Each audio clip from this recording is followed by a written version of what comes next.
അടുത്തൊരു സംഭവം വന്നിട്ടുണ്ട്. ഒരു പെണ്ണ് കൈ ഇങ്ങനെ ഉണങ്ങിയിരിക്കുകയാണ്, അങ്ങനത്തെ ഒരു പെണ്ണ് വന്നു ആയിഷ ബീവിന്റെ അടുത്ത് റളിയല്ലാഹു തആല അൻഹ. കൈ ഇങ്ങനെ പൊതിഞ്ഞിരിക്കുകയാണ്. അപ്പൊ പെണ്ണുങ്ങളൊക്കെ എന്തെങ്കിലും കണ്ടാൽ പിന്നെ അതിന് കൂടുവോ, എന്തെങ്കിലും കൈയിൽ നിന്ന് പിന്നാലെ കൂടുന്നുണ്ട്. അപ്പൊ ആയിഷ റളിയല്ലാഹു തആല അൻഹ അവരോട് ചോദിച്ചു, എന്താ നിങ്ങളുടെ കൈ ഇങ്ങനെ, കയ്യിന് എന്ത് പറ്റി, കൈ അങ്ങോട്ട് ഉണങ്ങിപ്പോയിട്ടുണ്ട്. പറഞ്ഞു, ആയിഷ ബീവി, ഇതിന്റെ കഥ പറയാനാണ് ഞാൻ വന്നിരിക്കുന്നത്. ഇന്ന അബീ കാന റജുലൻ സംഹാ, എന്റെ വാപ്പ വളരെ ദാനശീലമുള്ള നല്ലൊരു മനുഷ്യനായിരുന്നു, നല്ല ദാനം ചെയ്യുന്ന ആളാണ്. വഇന്നീ റഅയ്തു ഫിൽ മനാം, എന്റെ സ്വപ്നത്തിൽ ഞാൻ എന്റെ വാപ്പയെ കണ്ടു. വാപ്പയുടെ അരികത്ത് ഒരുപാട് ആളുകൾ, അവരുടെ അരികത്ത് മനോഹരമായ ഒരു ജലാശയമുണ്ട്. അതിൽ നിന്ന് അവരങ്ങനെ കുടിക്കുകയാണ്. അവിടെ വരുന്നവർക്ക് കുടിപ്പിച്ചു കൊണ്ടിരിക്കുന്നുമുണ്ട്. ദാനം ചെയ്യുന്നവർക്ക് അള്ളാഹു നൽകുന്ന ഒരു പ്രതിഫലത്തിന്റെ രൂപം കാണിച്ചു കൊടുക്കുക. ഇപ്പൊ വാപ്പാനെ ഞാൻ കണ്ടവിടെ, വാപ്പ ഒരുപാട് ആളുകളുടെ കൂടെ വലിയൊരു ജലാശയത്തിൽ ആയിരക്കണക്കിന് കോപ്പകൾ അത് അവര് കുടിക്കുന്നുണ്ട്, വരുന്നവർക്ക് കുടിപ്പിക്കുന്നുണ്ട്. ഉമ്മ എവിടെയെന്ന് ഞാൻ വാപ്പയോട് ചോദിച്ചു. അയിന ഉമ്മി, വാപ്പ നമ്മുടെ ഉമ്മ എവിടെ, ഉമ്മി മരിച്ചിട്ടുണ്ട്, ഉമ്മ എവിടെയെന്ന് ചോദിച്ചു. വാപ്പ പറഞ്ഞു, നോക്ക് എന്ന് പറഞ്ഞു. ഉന്തുരി, ഉമ്മാനെ നോക്കുമ്പോ ഉമ്മാന്റെ അരികത്ത് ഒരു ചെറിയൊരു തുണി കഷ്ണേ ഉമ്മാന്റെ ദേഹത്തുള്ളൂ, ചെറിയൊരു കഷ്ണത്തിൽ ഇരിക്കുകയാണ്. വാപ്പ പറഞ്ഞു, ഉമ്മ തീരെ സ്വതക്ക ചെയ്യാത്ത ആളല്ലേ, ഒരു തുണിക്കഷ്ണം ആർക്കോ കൊടുത്തിട്ടുണ്ട് സ്വതക്ക, അതേ ഇപ്പൊ ദേഹത്തുള്ളൂ. പിന്നെ അന്ന് ആടിനർത്ഥപ്പോ ഒരല്പം നെയ്യിന്റെ കഷ്ണം സ്വതക്ക കൊടുത്തിട്ടുണ്ടായിരുന്നല്ലോ, അതും ദേഹത്ത് പറ്റിപ്പിടിച്ചു, അത് പിന്നെ ചൂട് കൊണ്ട് അങ്ങ് ഒലിച്ചു പോയിട്ടുണ്ട്. ഇതല്ലാതെ ഉമ്മാക്കിന് വേറൊന്നുമില്ല. വഹിയ അതുഷാ, ഉമ്മാക്ക് ഭയങ്കര ദാഹമാണ്.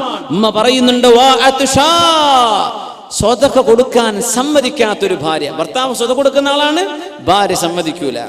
കീറിപ്പറഞ്ഞൊരു വസ്ത്രേ ജീവിതത്തിൽ കൊടുത്തിട്ടുള്ളൂ. ഇങ്ങനത്തെ പിഷ്കന്മാരൊക്കെ ഉണ്ടാവുക. ഈ പിഷ്കന്മാരെ കണ്ട ദേഷ്യമാണെന്നാ, അതാണ് ഈ പിഷ്കിന്റെ അവസ്ഥ. പിഷ്കന്മാർക്ക് തന്നെ പിഷ്കന്മാരെ പിടിക്കണില്ല. സുബ്ഹാനല്ലാഹ്, അള്ളാഹിന്റെ മാർഗത്തിൽ ദാനം ചെയ്യണമെന്ന് അള്ളാഹ് പറയണത്. ഇത് കൊടുക്കരുതെന്ന് പറഞ്ഞൊരു ഭാര്യയുടെ അനുഭവമായി പറയുന്നത്. ഉമ്മ പറയാണ്, വാ അതുഷാ, ദാഹണ്ട് മോളെ. അപ്പൊ ഞാൻ ആ ജലാശയത്തിൽ നിന്നൊരു കോപ്പ വെള്ളം എടുത്തിട്ട് ഉമ്മാക്ക് കുടിപ്പിക്കാൻ വേണ്ടി പോകുമ്പോ ഒരാൾ വിളിച്ചു പറയാ, മൻ സഖാഹാ ഐബസല്ലാഹു യദഹ്, ആരാണോ ഈ പെണ്ണിന് വെള്ളം കൊടുക്കുന്നത് അവരുടെ കൈ അല്ലാഹു ഉണക്കി കളയട്ടെ, ഉണക്കട്ടെ എന്നിവിടെ ദുആ ഇരിക്കുന്നു. ഉമ്മാക്ക് ഞാൻ വെള്ളം കൊടുക്കുകയും ചെയ്തു. രാവിലെ നോക്കുമ്പോൾ എന്റെ കൈ ഉണങ്ങിപ്പോയിട്ടുണ്ട്, ഡ്രൈ ആണ് ഈ കൈയുമായി വന്നു ആയിഷ ബീവിന്റെ അരികത്തേക്ക് റളിയല്ലാഹു തആല അൻഹ, സ്വഹാബിയത്തിനെ കാണിച്ചു കൊടുക്കാൻ. സ്വപ്നത്തിലാണ് നടന്നത്, പക്ഷെ ഭൗതിക ലോകത്തിൽ സംഭവിച്ചു. വേറൊരു പെണ്ണ് ആയിഷ ബീവി റളിയല്ലാഹു തആല തന്നെ വന്നിട്ടുള്ളത്. സഈദ് ഇബ്നു മസ്ലമ റളിയല്ലാഹു അൻഹു റിപ്പോർട്ട് ചെയ്തിട്ടുള്ള സ്വഹീഹായ ഹദീസ്.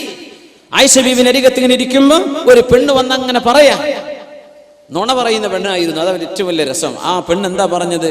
ബായഅതു റസൂലല്ലാഹ് സ്വല്ലല്ലാഹു അലൈഹി വസല്ലം, ഞാൻ അല്ലാഹുവിന്റെ റസൂലിനോട് ബൈഅത്ത് ചെയ്തിട്ടുണ്ട്. എന്ത്? ഞാൻ ശിർക്ക് ചെയ്യില്ലെന്നും മോഷണം ചെയ്യില്ലെന്നും വ്യഭിചരിക്കുകയില്ലെന്നും മക്കളെ കൊല്ലുകയില്ലെന്നും നുണ പറയുകയില്ലെന്നും ഞാൻ അല്ലാഹുവിന്റെ റസൂലിനോട് ബൈഅത്ത് ചെയ്തിട്ടുണ്ട്. സൂറത്തുൽ മുംതഹിനയിൽ അല്ലാഹു പറയുന്നുണ്ട്, യുബായിഅനക അല്ലാ യുശ്രികന ബില്ലാഹി വലാ യസ്രിഖന വലാ യസ്നീൻ വലാ യഫ്തിരീന ബൈന ഐദീഹുന്ന വഅർജുലുഹുന്ന. സൂറത്തുൽ മുംതഹിനിൽ പറഞ്ഞ 5 കാര്യങ്ങൾ, ഇതൊന്നും ഞാൻ ചെയ്യില്ലെന്ന് അല്ലാഹുവിന്റെ റസൂലിന് ഞാൻ വാക്ക് കൊടുത്തിട്ടുണ്ട്. ഞാൻ എന്റെ റബ്ബിനോട് പറഞ്ഞതെല്ലാം ചെയ്തു വിട്ടിട്ടുണ്ട് ആയിഷ ബീവി. റബ്ബി, എന്റെ പടച്ചോനാണെങ്കിലോ എനിക്ക് കാര്യമായ ഉപകാരം ചെയ്തു തന്നിട്ടുണ്ട്. വല്ലാഹി ലാ യുഅദ്ദിബുനില്ല, അല്ലാഹനെ തന്നെയാണ് സത്യം, അല്ലാഹു എന്നെ ശിക്ഷിക്കൂല. ഇങ്ങനെ ഒരു പെണ്ണ് പറഞ്ഞു പോയി ആയിഷ ബീവി റളിയല്ലാഹുവിന്റെ മുമ്പിൽ. ഇതൊക്കെ പറഞ്ഞു നുണയായിരുന്നു. അതാണ് ഏറ്റവും വലിയ അത്ഭുതം. ഈ പറഞ്ഞതൊക്കെ നുണയായിരുന്നു. അവള് വ്യഭിചരിച്ചിട്ടുണ്ട്, അവര് മക്കളെ കൊന്നിട്ടുണ്ട്, അവള് മോഷണം ചെയ്തിട്ടുണ്ട്, ശിർക്ക് ചെയ്തിട്ടുണ്ട്, എല്ലാം ചെയ്തിട്ടുണ്ട്. പക്ഷെ അള്ളാഹുവിന്റെ റസൂലിന്റെ ഭാര്യയായ ആയിഷ ബീവിന്റെ അരികത്ത് വന്നിട്ട് പറഞ്ഞു, ഇങ്ങനെയൊക്കെ റസൂലുള്ളാഹിക്ക് ഞാൻ വാക്കുകൊടുത്ത് ഞാൻ വളരെ ഉഷാറായിട്ട് അതൊക്കെ ചെയ്തു പോരുന്നുണ്ട്, ഇനി എന്നെ അള്ളാഹു ശിക്ഷിക്കൂല. എന്താണ് ആ ധൈര്യം പടച്ചോനെ? പിറ്റേന്ന് ഉറക്കം കഴിഞ്ഞ് തിരിച്ചു വന്ന ആയിഷ ബീവിയും സ്വഹാബികളും മുഴുവൻ കണ്ടത് മുഖത്ത് 5 വിരലിന്റെ പണ പിടച്ചിട്ടുണ്ട്. സുബ്ഹാനല്ലാഹ്, എന്തേന്ന് ചോദിച്ചു ആയിഷ ബീവി. ഞാൻ ഈ ഡയലോഗൊക്കെ നിങ്ങളോട് ഒന്ന് പറഞ്ഞു പോയില്ലേ ഇന്നലെ രാത്രി എന്റെ അരികത്തേക്കൊരു മലക്ക് വന്നു.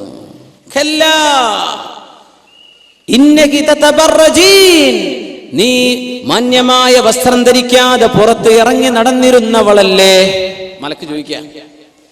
അള്ളാഹു പറഞ്ഞ വേഷം ധരിക്കാതെ നീ ഇറങ്ങി നടന്നവളല്ലയോ? നിന്റെ സൗന്ദര്യം നീ ജനങ്ങൾക്ക് പ്രത്യക്ഷപ്പെടുത്തുന്നവളല്ലേ? നിങ്ങളുടെ നന്മകൾ നിങ്ങൾ തടഞ്ഞു വെക്കുന്നവളല്ലേ? അയൽവാസികളെ ബുദ്ധിമുട്ടാക്കുന്നവളല്ലേ? ഭർത്താവ് പറഞ്ഞത് കേൾക്കാതെ നടക്കുന്നവളല്ലേ പെണ്ണേ നീയേ? എന്നിട്ട് ആ മലക്ക് കയ്യിന്റെ 5 വിരലുകൊണ്ട് എന്റെ മുഖത്തേക്കൊരു പെടപെടച്ചു. എന്നിട്ട് പറഞ്ഞു, 5 തെറ്റുകളാണ് നീ ചെയ്തത്, 5ന് പകരം 5 കടക്കട്ടെ എന്നോട് പറഞ്ഞു. 6 തെറ്റ് നീ ചെയ്താൽ 7 നീ വിളിച്ചു പറഞ്ഞാൽ 7 അടയാളങ്ങൾ നിന്റെ മുഖത്ത് പതിയുമെന്ന് പറഞ്ഞു.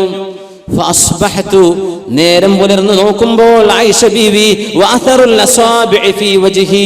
ഈ വിരലിന്റെ അടയാളം എന്റെ മുഖത്ത് പതിഞ്ഞിരിക്കുന്നു. നടന്ന സ്വപ്നത്തിലാ. ഇതൊക്കെ സ്വഹാബികൾ ജീവിച്ചിരിക്കുന്ന കാലമാണിത്. റൂഹിൽ ഇടപെടുകയാണ്. മഹാനായ മാലിക് ബിൻ അനസ് റളിയല്ലാഹു അൻഹു സ്വഹീഹ് മുഅത്തയുടെ കിതാബുൽ മുഅത്ത, ഇസ്ലാമിക ലോകത്തെ ആദ്യത്തെ ഹദീസ് ഗ്രന്ഥമാണ് മുഅത്ത. ഇമാം ദാരിൽ ഹിജ്റ, മദീന കണ്ട ലോകം കണ്ട ഏറ്റവും വലിയ ആലിമ മദീന, യംലഉ തിബാഖൽ അർദ് ഇൽമ എന്ന് പറഞ്ഞ മഹാനായ മാലിക് ബിൻ അനസ് റളിയല്ലാഹു അൻഹു പറഞ്ഞു കൊടുക്കുന്ന ഒരു സംഭവം ബഹുമാനപ്പെട്ടവർ പറയാണ്. യഅഖൂബ് ബിൻ അബ്ദുല്ലാഹി ബിൻ അശ്അജ് റളിയല്ലാഹു അൻഹു ഈ ഉമ്മത്ത് കണ്ട ഏറ്റവും പ്രഗൽഭനായ ഖൈറായ ഒരു മനുഷ്യനാണ് യഅഖൂബ് ബിൻ അബ്ദുല്ലാഹ് ഇബ്നുൽ അശ്അജ് റഹിമഹുല്ലാഹ്. ബഹുമാനപ്പെട്ടവർ യുദ്ധത്തിൽ പോയി ഷഹീദായ ആളാണ്. യുദ്ധം നടക്കുന്നതിന്റെ തലേന്ന് ഉറങ്ങിക്കിടന്ന മഹാൻ അവര് തന്റെ കൂട്ടുകാരോട്, അവരെന്ന് കപ്പലിലായിരുന്നു, കപ്പലില്ല യാത്ര ചെയ്തു പോകണം. സുബ്ഹാനല്ലാഹ്, അവിടെ കരയിലെത്തിയിട്ട് അവിടെ യുദ്ധം നടക്കാൻ പോകുന്നുണ്ട്.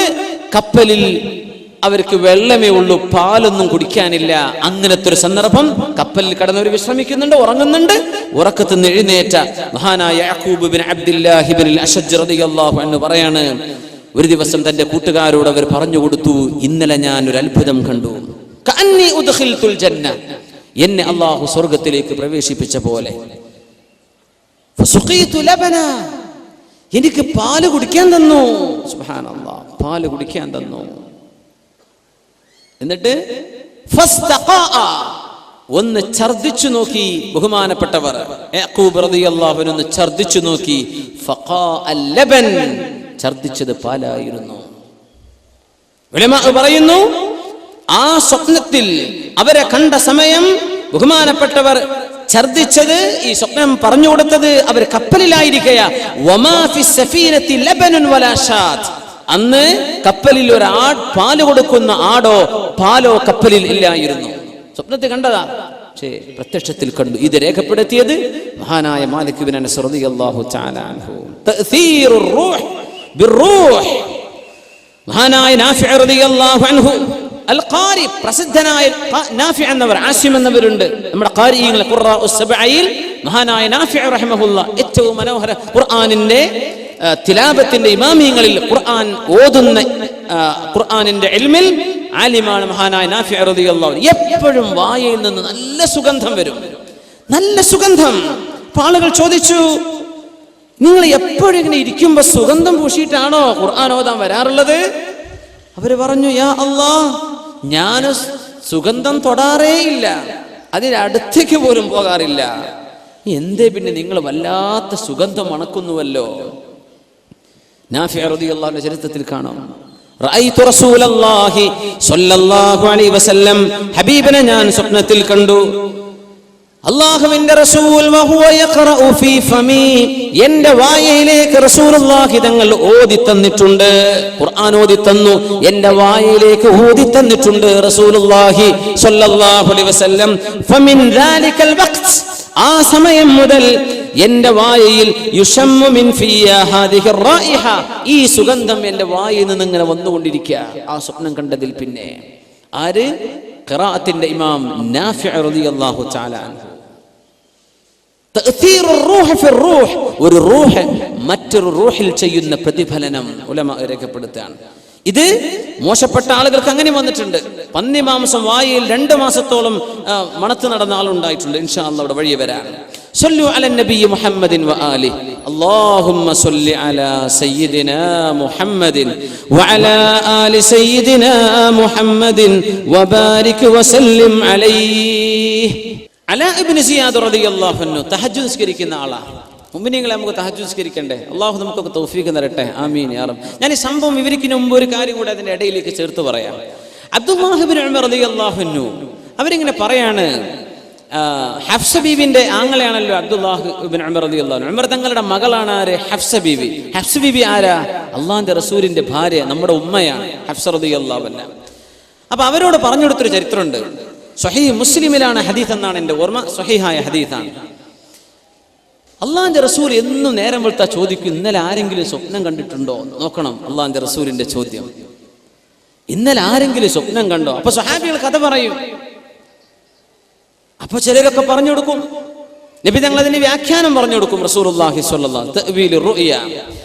ഇബ്നു ഉമർ തങ്ങൾ പറയാ, പടച്ചോനെ എനിക്കൊരു സ്വപ്നം എന്ന് കണ്ടാൽ എത്ര റാഹത്ത്, ഒന്ന് പറഞ്ഞു കൊടുക്കാനേ, ഒരു സ്വപ്നം കാണണ്ടേ?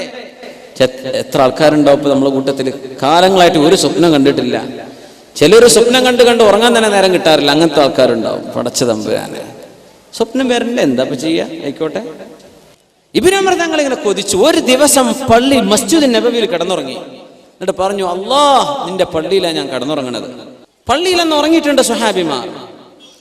അബ്ദുല്ലാഹി ഇബ്നു ഉമർ റളിയല്ലാഹു അൻഹു അന്ന് പള്ളി കിടന്നിട്ട് പറഞ്ഞു, യാ അല്ലാഹ്, ഇന്നിൽ എന്തെങ്കിലും ഒരു ഖൈർ എൻ്റെ ഉള്ളിലുണ്ട് എന്ന് നിനക്കറിയുമെങ്കിൽ ഇന്നൊരു സ്വപ്നം കാണിച്ചു തരണം പടച്ചോനെ. അള്ളാഹിന്റെ റസൂൽ സ്വപ്നം കണ്ടോ എന്ന് ചോദിക്കുമ്പോൾ എനിക്കൊന്ന് പറഞ്ഞു കൊടുക്കാൻ ഒരു സ്വപ്നം ഒന്ന് കാണിച്ചു തരുമോ അല്ലാഹ്? ആര് ചോദിച്ചു? അബ്ദുല്ലാഹി ഇബ്നു ഉമർ റളിയല്ലാഹു അൻഹു. അന്നൊരു സ്വപ്നം കണ്ടു. എന്താ കണ്ടെന്നറിയോ? മരിച്ചുപോയി. 2 മലക്കുകൾ വന്ന് പിടിച്ചുകൊണ്ടുപോവാ. 2 മലക്കുകൾ എന്നെ പിടിച്ചുകൊണ്ടുപോയിട്ട് നരകം ഇങ്ങനെ കാണിച്ചു. നരകം ഇങ്ങനെ മൂടി വെച്ചിരിക്കുകയാണ്. അവിടെ എനിക്ക് പരിചയമില്ല കുറെ ആൾക്കാർ അതിന്റെ ഉള്ളിൽ കിടക്കുന്നുണ്ട്. ഞാൻ അങ്ങോട്ട് പേടിച്ചു. അപ്പൊ വേറൊരു മലക്ക് വന്നു, എന്നോട് പറഞ്ഞു, നിങ്ങൾ പേടിക്കണ്ട എന്ന് പറഞ്ഞു എന്നോട്. അങ്ങനെ ഞാൻ ഞെട്ടി ഉണർന്നു. ഇത് കണ്ടപ്പോ പിറ്റേന്ന് നേരം പുലർന്നപ്പോ ഓടിച്ചെന്നു ഹഫ്സ പെങ്ങളോട് പറഞ്ഞു, നിങ്ങളെ അള്ളാഹിന്റെ റസൂലിനോട് പറഞ്ഞു കൊടുക്കണം, ഞാനൊരു സ്വപ്നം കണ്ടിട്ടുണ്ട്, ഇന്നതാ സ്വപ്നം. പെങ്ങളോട് പറഞ്ഞു കൊടുത്തു. പെങ്ങൾ അള്ളാഹിന്റെ റസൂലിനോട് പറയുമല്ലോ എന്ന് വിചാരിച്ച് ഹഫ്സ ബീവി റളിയല്ലാഹു അൻഹ പറഞ്ഞു കൊടുത്തു, നബിയെ ആങ്ങളെ ഇങ്ങനെ ഒരു സ്വപ്നം കണ്ടോലോ. നബി തങ്ങൾ പറഞ്ഞു, നിഅ്മർ റജുൽ, നല്ല മനുഷ്യനാ അബ്ദുല്ലാഹി ഇബ്നു ഉമർ എന്നവർ, നല്ല ചെറുപ്പക്കാരനാ. ലൗ കാന യുസല്ലി ബില്ലൈൽ, 2 റക്അത്ത് തഹജ്ജുദെങ്കിലും രാത്രി നിസ്കരിക്കുകയാണെങ്കിൽ ആള് ബെസ്റ്റായി പോയി. സ്വപ്നൊക്കെ എന്താ പറഞ്ഞു? നരകം കാണിച്ചു കൊടുത്തിട്ട് നിങ്ങൾ ഇങ്ങോട്ട് എത്തില്ലട്ടോ എന്നാ. നരകം പോലും കാണാതെ സ്വർഗത്തേക്ക് പോകണം, അതിന് 2 റക്അത്ത് തഹജ്ജുദെങ്കിലും നിസ്കരിക്കാൻ പറയണം. അബ്ദുല്ലാഹി ഇബ്നു ഉമർ തങ്ങൾ, അതിന് ശേഷം ഞാൻ 2 റക്അത്തെങ്കിലും സുബ്ഹിന്റെ മുമ്പ് ഉറക്കത്തെഴുന്നേറ്റ് നിസ്കരിക്കാതെ എൻ്റെ ജീവിതത്തിൽ ഒരു ദിവസം കടന്നു പോയിട്ടില്ല. അല്ലാഹ്, നമ്മൾ റമളാനിൽ മാത്രമേ ചെയ്യുള്ളൂ അല്ലേ? റമളാൻ വരുമ്പോൾ തഹജ്ജുദും ഖിയാമൊക്കെ ഉഷാറ. റമളാന്റെ അപ്പുറത്തേക്കും വേണം. അള്ളാഹു നമ്മളെയൊക്കെ സഹായിക്കുമാറാകട്ടെ. നിഅ്മർ റജുൽ ലൗ കാന യുസല്ലി ബില്ലൈൽ. അത് സ്വപ്നവുമായി ബന്ധപ്പെട്ട ഒരു വിഷയം തന്നെയാണ്. റൂഹിന്റെ ഇടപെടലാണ്. സുബ്ഹാനല്ലാഹ്. അപ്പോ അലാ ഇബ്നു സിയാദ് റഹിമഹുല്ലാഹ് എന്നും തഹജ്ജുദ് നിസ്കരിക്കുന്ന ആളാ. ബഹുമാനപ്പെട്ടവർ ഒരു ദിവസം വന്ന് ഭയങ്കര ക്ഷീണം വന്നപ്പോ വീട്ടുകാരോട് പറഞ്ഞു, പരക്കാരെ, എന്റെ നിസ്കാരത്തിന് നേരമാകുമ്പോ നിങ്ങൾ എന്നെ വിളിക്കണം കേട്ടോ. പരക്കാരങ്ങൾ ഉറങ്ങിപ്പോയി, അവർ വിളിച്ചില്ല. ബിലാൽ റളിയല്ലാഹു അൻഹു റസൂലുള്ളാഹി സ്വല്ലല്ലാഹു അലൈഹി വസല്ലം യാത്ര പോയപ്പോൾ ഒരിക്കൽ ഉറങ്ങിപ്പോയൊരു കഥ ഉണ്ട്. ബിലാൽ തങ്ങളോട് നബി തങ്ങൾ പറഞ്ഞു, ബിലാലെ നമ്മളിപ്പോ ഉറങ്ങണോ? ഉറങ്ങിയാൽ പിന്നെ സുബഹി കിട്ടൂല. അങ്ങനെ ഉണ്ടാവും. വലിയ സമ്മേളനങ്ങൾ കഴിഞ്ഞ് രാത്രി 3 വന്ന് കിടന്നുറങ്ങുക, സുബഹി ഖളാ ആക്കിയാൽ പിന്നെ എന്താ പിന്നെ കഥ? ഇപ്പൊ ഈ വേള തന്നെ കഴിഞ്ഞിട്ട് നിങ്ങൾ നേരം വൈകി ചെന്നിട്ട് സുബഹി ഖളാ ആക്കുകയാണെങ്കിൽ പൊന്നാര മുമ്പേ ഇവിടെ ഇരിക്കൽ നിങ്ങൾക്ക് കുറ്റ. പോയി കിടന്നുറങ്ങി സുബഹിക്ക് എഴുന്നേൽക്കാൻ നോക്കണം. അതാണ് മസ്അല. പൊന്നാര ഉസ്താദ് എങ്ങനെ പറഞ്ഞാൽ പിന്നെ വേളത്തിന് ആള് വരുമോ? അങ്ങനെ വരുന്നവർ വന്നാൽ മതിയല്ലോ. അല്ലാതെ ആൾക്കാരെ സുബഹി ഖളാ ആക്കാൻ പറ്റുമോ? കളയാൻ പറ്റുമോ? ഇല്ല. അതാണ് പ്രാധാന്യം. ഫർള് നിസ്കാരം അതിപ്രധാനമുള്ളതാണ്. അത് സുന്നത്തുകൊണ്ട് ഫർദ് നഷ്ടപ്പെടാൻ പാടില്ല. അള്ളാഹു നമ്മെ സഹായിക്കുമാറാകട്ടെ. പടച്ചവനവന്റെ ഇബാദത്തുകൾ മുഹ്കമും അള്ളാഹുവിന്റെ കിതാബിലെ മുത്തശാബിഹും ഒക്കെ ഈമാനുള്ളവരും അള്ളാഹു ഇബാദത്ത് ചെയ്യാൻ പറഞ്ഞതൊക്കെ ചെയ്യുന്നവരുമാക്കി റബ്ബ് നമ്മളൊക്കെ മാറ്റി തരുമാറാകട്ടെ. ഇന്ന് ഈ സദസ്സിൽ നിങ്ങൾ ഒരു തീരുമാനം എടുക്കുക, നിയ്യത്ത് ചെയ്യുക. ഒരു 2 റക്അത്തെങ്കിലും ഞാൻ രാത്രി അള്ളാഹ്ക്ക് വേണ്ടി തഹജ്ജുദ് നിസ്കരിക്കുന്നു. ഒന്ന് നിയ്യത്ത് ചെയ്യാൻ അല്ലേ. ഫിഫ കപ്പ് നടക്കുമ്പോൾ നമുക്ക് നേരം വെളുക്കോളം ഇരിക്കാൻ നമുക്ക് ഒരു പ്രയാസമില്ലല്ലോ അല്ലേ. ഗോൾഡ് കപ്പ് എന്താ പറയാ, വലിയ വലിയ വേൾഡ് കപ്പുകൾ, അതിന്റെ ഫൈനലുകൾ, ക്രിക്കറ്റും ഫുട്ബോളും, എത്ര ഉഷാറുള്ള ചെറുപ്പക്കാർ യാ അള്ളാഹ് നെസ്കഫി വെച്ചിട്ടാണ് ഇരിക്കുന്നത്. നേരം വെളുക്കോളം കാല് നീട്ടിയിരിക്കുക, ഒരു ഉറക്കോന് വരുന്നില്ല. ഇന്ന നാശിഅത്തൽ ലൈലി ഹിയ അശദ്ദു വത്അൻ വഅഖ്വമു ഖീല. രാത്രി നിസ്കരിക്കാൻ വേണ്ടി പറഞ്ഞാൽ അതൊരു വലിയ പ്രയാസമാണ് നമുക്ക്. എന്താ മുഅ്മിനെ നമ്മുടെയൊക്കെ അവസ്ഥ? നമ്മളൊക്കെ ഇങ്ങനെ ആയാൽ മതിയോ? ചെറുപ്പക്കാർ ഇൻഷാ അല്ലാഹ് നമുക്കൊക്കെ നല്ല ആരോഗ്യമുള്ള സമയമാണ്. നമ്മളൊക്കെ അല്ലാഹു തആല അത് നമുക്ക് നിലനിർത്തി തരട്ടെ. ഇബാദത്തിന് അല്ലാഹു തൗഫീഖ് നൽകുമാറാകട്ടെ. പരക്കാരോട് പറഞ്ഞു ബഹുമാനപ്പെട്ടവർ അലാ ഇബ്നു സിയാദ് റളിയല്ലാഹു അൻഹു പറയാ, സുബൈക്കല്ല ഖിയാമുൽ ലൈൽ തഹജ്ജുദിന് എന്നെ വിളിച്ചെഴുന്നേൽപ്പിക്കണം കേട്ടോ. പരക്കാരങ്ങ് ഉറങ്ങിപ്പോയി, അവർ എഴുന്നേറ്റില്ല. ഫഅതാനി ആതിൻ ഫീ മനാമി. ഉറങ്ങിക്കൊണ്ടിരിക്കേ എന്റെ അരികത്തേക്ക് ഒരാൾ വന്നു. ഖും യാ അലാ ഇബ്നു സിയാദ് ഉദ്കുരില്ലാഹ യദ്കുറുക. അലാ, എഴുന്നേൽക്കിൻ, അള്ളാഹിനെ പറ്റി ഓർക്കിൻ, അള്ളാഹു നിങ്ങളെ പറ്റി ഓർക്കും. എന്റെ തലയുടെ മുമ്പിലുള്ള കുറച്ച് മുടി കെട്ടി പിടിച്ചിട്ട് എന്നോട് എഴുന്നേൽക്കാൻ പറഞ്ഞു. ആ പിടിച്ച പിടുത്തത്തിൽ എന്റെ തലമുടിയിലെ മുൻഭാഗം കെട്ടി എഴുന്നേറ്റ് നിന്നു. മുടി കെട്ട്, ചില കുട്ടികളൊക്കെ സ്പൈക്കി ഹെയർ ഇല്ലേ, ഇവിടെ കണ്ട അങ്ങനത്തെ സ്റ്റൈലൊന്നും കാണില്ലല്ലോ, ഉണ്ടല്ലേ? അല്ലാ, ഇഷ്ടം പോലെ ഉണ്ട്. സ്പൈക്കി ആയിട്ട് ഇങ്ങനെ നിൽക്കുക, മുടിയൊക്കെ ജെല്ലൊക്കെ വെച്ചിട്ട് നിർത്തി ഇങ്ങനെ. എന്റെ മുമ്പിലെ മുടി അങ്ങോട്ട് എഴുന്നേറ്റ് അത് പിടിച്ചിട്ടാ എഴുന്നേൽക്കാൻ പറഞ്ഞു. സ്വപ്നത്തെ എഴുന്നേൽപ്പിച്ചതാ. എഴുന്നേറ്റ് ഇരുന്ന് നോക്കുമ്പോൾ മുടി ഇങ്ങനെ എണീറ്റിക്കഴിഞ്ഞ ഒരു ജെല്ല് ഉപയോഗിച്ചിട്ടില്ല. അലാ ഇബ്നു സിയാദ് റഹിമഹുല്ലാ മുടി ഇങ്ങനെ സ്പൈക്കി ആയിട്ട് നിൽക്കുക. അത് സുന്നത്താന്നല്ല ഈ പറയണത് കേട്ടോ. അത് നിങ്ങൾ ആരെ പിൻപറ്റിയിട്ട് ചെയ്യുന്നു അതിനനുസരിച്ചിരിക്കും. നിങ്ങൾ ആരെ ഇഷ്ടപ്പെട്ട് ചെയ്യുന്നു, അതൊരു സിനിമാ നടൻ ചെയ്ത പണിയാണെങ്കിൽ ഓല് പോണോടത്തേക്കാ നാളെ പോവുക. അതൊരു ക്രിക്കറ്റുകാരൻ ചെയ്ത പണിയാണ്, ഓൻ സ്വർഗത്തേക്കോ നരകത്തേക്കോ അങ്ങോട്ടും ഇങ്ങോട്ടും ഉണ്ടാവും. അതാണ്. അപ്പൊ ആരെ ഫോളോ ചെയ്യുന്നു എന്നുള്ളത് വളരെ പ്രധാനപ്പെട്ട സംഗതിയാണ്. അത് ആലോചിച്ച് ചെയ്താൽ മതി. കോപ്പി അടിക്കാന്നൊക്കെ പറയാൻ നമുക്ക് ഭയങ്കര ഇഷ്ടമാണ്. Man is by nature imitative. അങ്ങനെയാണ്. നമുക്ക് പ്രകൃതിയാ തന്നെ ഒരാളെ കോപ്പി അടിക്കാൻ തോന്നുന്നു, അയാളെ പോലെ എന്ന് തോന്നും. അതിനെ അല്ലാഹു തആല അഷ്റഫുൽ ഖൽഖിനെ തന്നത് സ്വല്ലല്ലാഹു അലൈഹി വസല്ലം. നബി തങ്ങളെ കണ്ടു അതേപോലെ ജീവിച്ചോ, അങ്ങനെയാണ്. അല്ലെങ്കിൽ ആരെങ്കിലും കോപ്പി അടിച്ചേക്കും, അള്ളാഹുവിന്റെ റസൂലിനെ പോലെ ജീവിച്ചോ എന്ന് പറയാം. അള്ളാഹു നമുക്കൊക്കെ തൗഫീഖ് നൽകുമാറാകട്ടെ. യാ അല്ലാഹ്. അലാ ഇബ്നു സിയാദ് റഹിമഹുല്ലാ പറയാ, ഉറങ്ങിക്കിടക്കുന്ന എന്റെ തലയുടെ മുൻഭാഗം പിടിച്ച് എഴുന്നേൽപ്പിച്ചു. എഴുന്നേറ്റിരിക്കുമ്പോ തലയുടെ മുടി ഇങ്ങനെ എഴുന്നേറ്റ് നിൽക്കുക. പിന്നെ ആ മുടി താഴ്ന്നിട്ടില്ല. കുളിച്ചാലും എപ്പോഴും അത് ആ മുടികൾ അങ്ങനെ ഇവിടുത്തെ ഒരു കെട്ടുമുടി ഇങ്ങനെ സ്പൈക്കായിട്ട് നിൽക്കും വഫാത്താകുന്നത് വരെ. യഹ്യ ഇബ്നു ബിസ്താം റഹിമഹുല്ലാഹ് പറയാണ്, ഞങ്ങൾ അവരെ കുളിപ്പിച്ചു.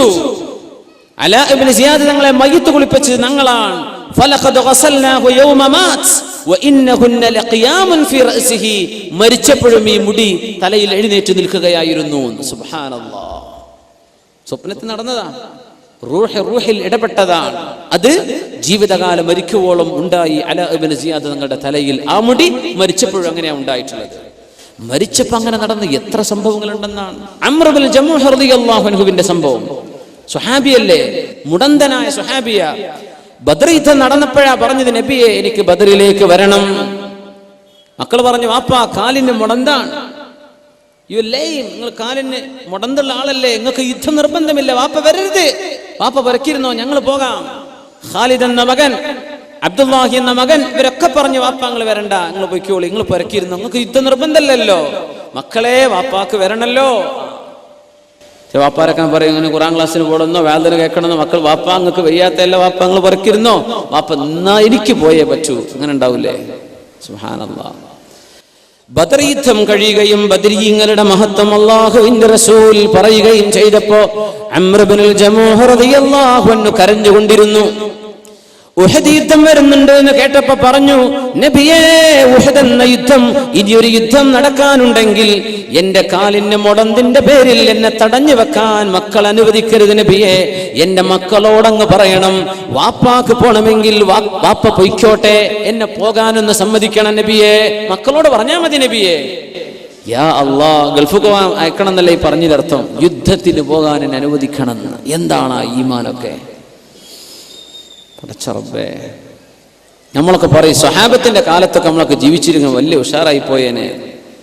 ഇതൊക്കെ ആലോചിക്കണം. യുദ്ധത്തിന് പോകാൻ വേണ്ടി പറയുമ്പോൾ നമുക്കൊക്കെ പോകാൻ കഴിയോ? നമ്മളൊക്കെ ആ കാലത്തായിരുന്നെങ്കിൽ നമുക്ക് പറ്റുമായിരുന്നോ?